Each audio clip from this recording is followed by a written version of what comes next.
I'm Dick Moberg, and welcome to our interview series. A lot of interesting people pass through our doors who are doing amazing work in brain monitoring. We bring them into our studio, put a mic on them, and get the personal stories you don't normally hear. We hope you enjoy them. Hi, I'm Dick Moberg, and I'm here today with two of my favorite friends. We have Eric Rosenthal from Mass General, Harvard, and we have Emily Gilmore from Yale. And I have to start out by saying I applied to Harvard and Yale, didn't get into either one. My brother went to Harvard and my dad went to Yale, so. What are you gonna do? But, so we're here to talk about ELECTRO-BOOST. It's a really cool study that Emily and Eric are heading up. And I'm gonna turn it over to you guys. Does one of you want to say, how did you come about coming up with the idea for ELECTRO-BOOST? I think Emily should probably talk about that. Okay. Yeah. And we should probably mention our colleague Con Ding at From University of Texas Southwestern. Yep. So actually it was one of these fortuitous things where Ramon Diaz-Arrastia came and gave actually a lecture at our neurocritical care symposium, and he was talking about Boost 3, and we said, hey, is anyone going to be looking at the EEG? And he said, no, but that sounds like a great idea. People have been trying to crack the case with regards to whether EEG is helpful in traumatic brain injury or not, and you're at a center where that seems like you guys could lead the way. So. Well, that's cool. And then what happened between now and then? Well, what happened between then and now is I basically looked around and recruited some folks who I thought could really help tackle the agenda, and Eric was certainly at the top of the list. We've collaborated in other ways, both clinically and from a scientific perspective, and have had a long-standing friendship over the years. And Con has a long track record of working with Ramon previously when he was at UT Southwestern, and so was able to bring that trifecta together and really develop an effective research program that we pitched and were lucky enough on the first time to get funded. Oh, that's good. As an ancillary to Boost. As an ancillary to Right. Boost 3, yep. Right. Well, that's cool. So tell us a little bit about what Boost is, what ELECTRO-BOOST is looking at. Right. So Emily and I are both centers for Boost 3. It's a phase 3 study to understand whether using or adding brain oxygen measurements to the treatment of patients with intracranial pressure monitoring for trauma helps improve their outcomes. And so you might have a patient in that study where you can look at the intracranial pressure, and a patient in that study where you can look at both the intracranial pressure and the brain tissue oxygenation. And based on that, you'd have different protocols about how you would treat the patient. And so in enrolling a patient in that study, the question is going to be, is the treatment of one protocol versus the other better for long-term outcomes? But within each of those groups, I think we're going to ask one, basic question, which is, does what we see on the EEG also influence outcome? And we know it does, because there's been many, many retrospective studies. This will have the advantage of being a prospective study, but it'll also have the advantage of having all of the brain physiology to understand whether it's just the severity of the patient's brain physiology and pressure, oxygenation driving all those outcomes, or whether independent of all of that, this electrical activity is meaningful. And so that's sort of the heart of this, the middle aim, which is focused on outcomes. And then surrounding that are these two other goals. One is, is what we see on the EEG, spiking, slowing, those types of activity, is that influencing the brain's intracranial pressure and brain oxygenation? So there have been some really nice studies previously suggest that at the time when the brain starts to have spiking or seizures, that the brain oxygen dips, and a lot of that's been shown in subarachnoid hemorrhage, and here we'll get to ask that question in trauma and potentially quantify it in a prospective way. And the same for intracranial pressure. And then the sort of most exploratory question that we're after is, the ICU is a pretty chaotic environment where all sorts of medications are being given. And can we drill down on specific events when medications are started and see how that influences the physiology of the brain, either the seizures, the spiking, the brain oxygen, and so forth, but specifically those medications that are targeting the neurophysiology of the brain. So we're sort of after this triangle between how we treat patients, what are their outcomes, what's the sort of brain physiology, but not just physiology in one dimension, but physiology in a few dimensions, the electrical, the oxygenation, metabolism, and then the pressure after trauma. That's it. Emily, I want to go back to Columbia University, and, where you trained, and there was a great paper, I remember that, I can't remember, it came out in about 2010, where I think it was with, I think it was Jan, and I think they were one of the first ones to show where they saw some seizure activity, and then they looked at it in the other physiology. And do you remember that paper? And it was just, it blew my mind. And I think they showed seizures, and then they showed actually increases in ICP and PBTO2 going down and everything. And it was like, wow, this was really cool. So did your training at the Mecca, did that influence a lot of what you're doing now and the interaction of seizures with other physiology? Yeah, absolutely. I mean, I think in many ways, not only did I drink the invasive monitoring Kool-Aid, I drank the EEG Kool-Aid, right? And so Stefan Mayer and Larry Hirsch are huge mentors and people who have influenced my practice to date. And so very much, right, enriched how I thought about patients, right? Not as this patient that you round on in the morning and you hope to, everything stays well until the next day, but actually this very complex interplay of dynamic physiology that evolves over the trajectory, not just measured in days or weeks, but actually in minutes to hours, and how the things we do to patients, right, and react to those changes may influence our next decision making, but also their short-term and long-term outcomes. And so for me, being a neurointensivist was so much about being able to understand that very intricate dynamic of physiology, right? It's like what it makes us all want to wake up in the morning and go to work is to see like what's going to happen in real time dynamically to patients. And it's a lab of sorts, right? It's actually in a good way. I don't mean that in a bad way. Some people, would construe that as patients are experimental, but no, it's for every other organ system of the body, we use some form of monitoring to drive educated decisions, and the brain has always been somewhat exempt from that. And I've always thought that what I learned in my training and how I wanted to carry out being a neurointensivist was very much surrounded by wanting to understand the physiology, the response to interventions, and whether that actually improved both the acute and the long-term changes that patient may exhibit. And so, yeah.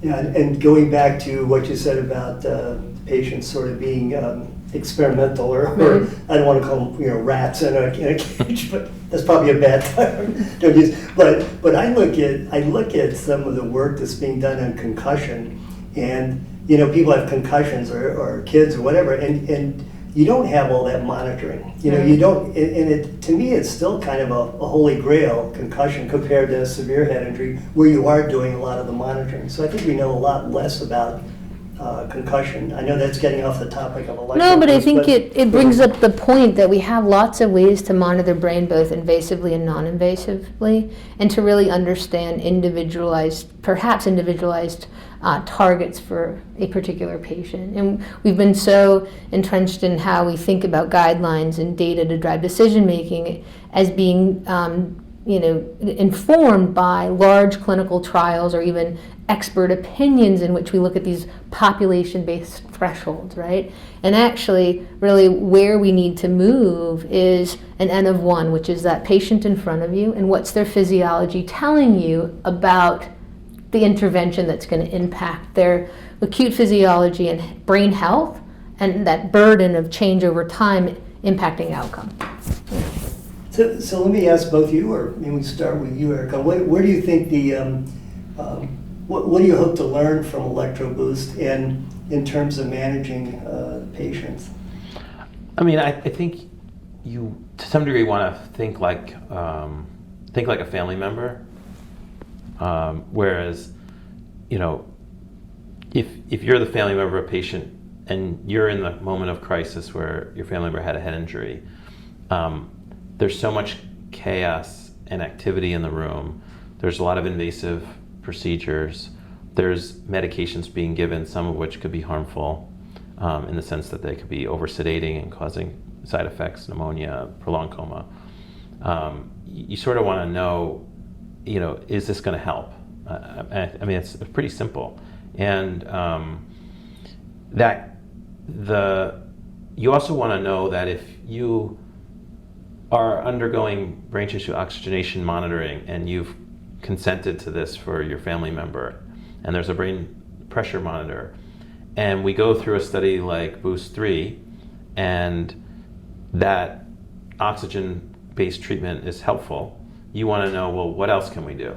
If it's not helpful, you want to know why, And so, the way we've set up what we're looking at, we feel like no matter what the results are of whether brain oxygen targeted therapy is helping patients or not helping patients, or even God forbid harming patients, we're set up to ask the question of why, and can we do better, than whatever standard emerges from Boost 3. So I think by looking at the physiology, we'll be able to say, yes, these patients' oxygenation was controlled, but that wasn't enough to prevent this sort of bad electrical activity. Or alternatively, whenever the brain oxygenation was controlled, actually we didn't see any more of these patterns or something like that. And so from that standpoint, we'll, I think, learn about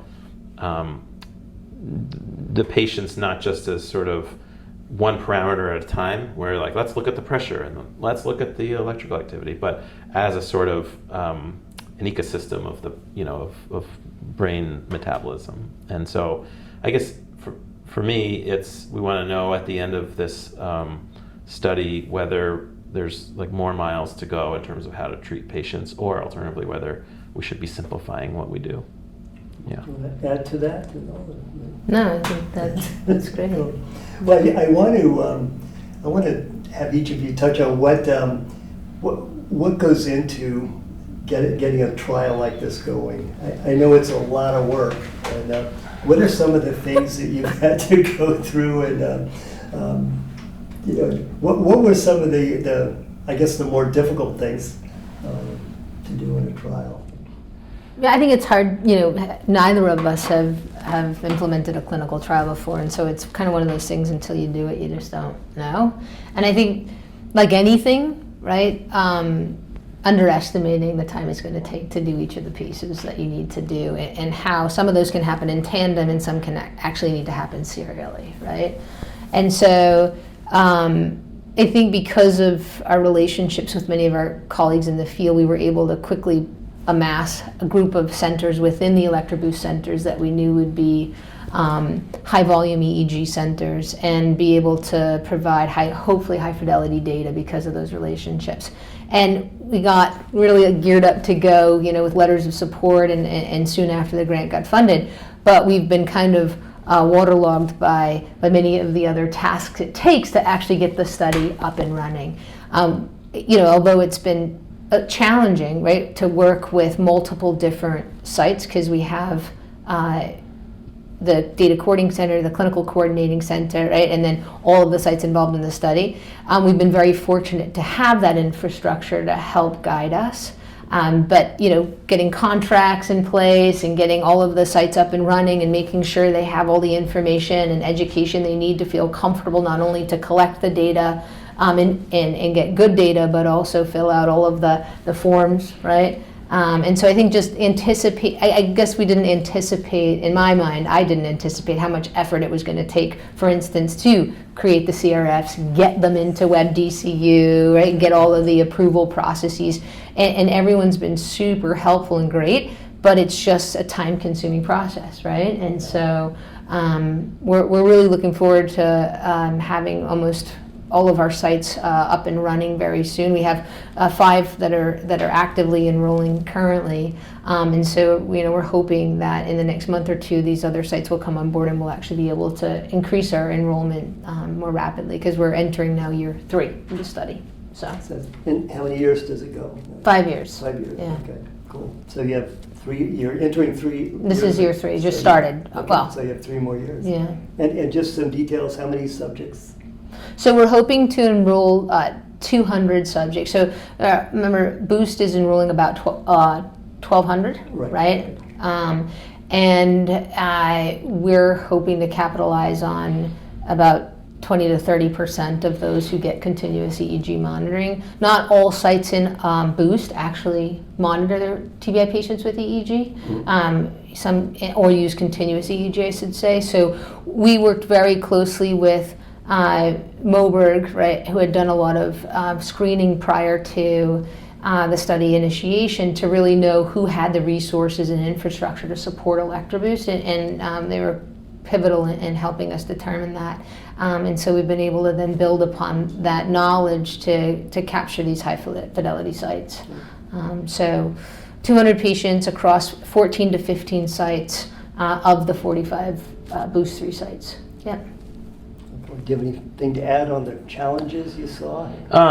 We have the benefit of working with experienced partners at University of Michigan and Medical University of South Carolina, who are clinical coordinating and data coordinating centers for Siren. So they have the experience of running a lot of different trials. One of the challenges, I would say, is pairing a sort of clinical trial infrastructure with case report forms with a sort of engineering project where we have data extraction, featurization, prediction. Sorry, there's no water on the set of the of the neural net. So I would say doing those two things at once that's a challenge. Okay. So both of you, where are we going to go next with ELECTRO-BOOST? What's after this, do you think? Well, the future will tell. I think we think in the next few months we'll be at scale with all of our sites, and we'll be moving quickly. I think Emily can add to this, but one of the things that excites me about this is really seeing what a number of different sites can do together. So, for example, we're piloting, instead of filling out case report forms by hand for medications of every single medication change, can we do that with an automated data extraction? And I think the early suggestion is that we're going to do pretty well there. If we can develop a 15-center community that can have high resolution medication extraction of data, then there's a lot of other questions which are easily answerable. And then I guess separate is the question of if we learn something in ELECTRO-BOOST about what's related to brain injury from the standpoint of electrical activity in the brain, does that make us want to think about it as a treatment target or as a predictive tool? And I think we'll go where the data leads us. We don't want to make the mistake of forcing our sort of bias onto the data, but I think that we're looking for what we learn to help us understand if there's a next step there. Yeah, and hopefully translate to other severely injured brain injured populations that may beyond traumatic brain injury. And I think the other piece that that we've been able to really work on is not just the community of folks with regards to electronic data capture and thinking about some of these concepts that will be broadly applicable to other trials in the future, but is creating an infrastructure, right, in which that has longevity beyond the study, right? So creating platforms for EEG analytics and data storage that would then hopefully be able to be culled in a meaningful way across studies that have already been conducted to really ask some questions that haven't been answerable because we just haven't had the number of patients to do it. So you're laying the groundwork for the future. That's great. I hope so. Was there any other comments? No, just thanks so much again for the opportunity. It's been great to have this chance to speak, but also spend the day here at Moberg with you. So. Sure. No, it's great to have you here. I'm glad you could make it down here. And thanks so much for participating in this webinar. That's great. Thank Thanks. you.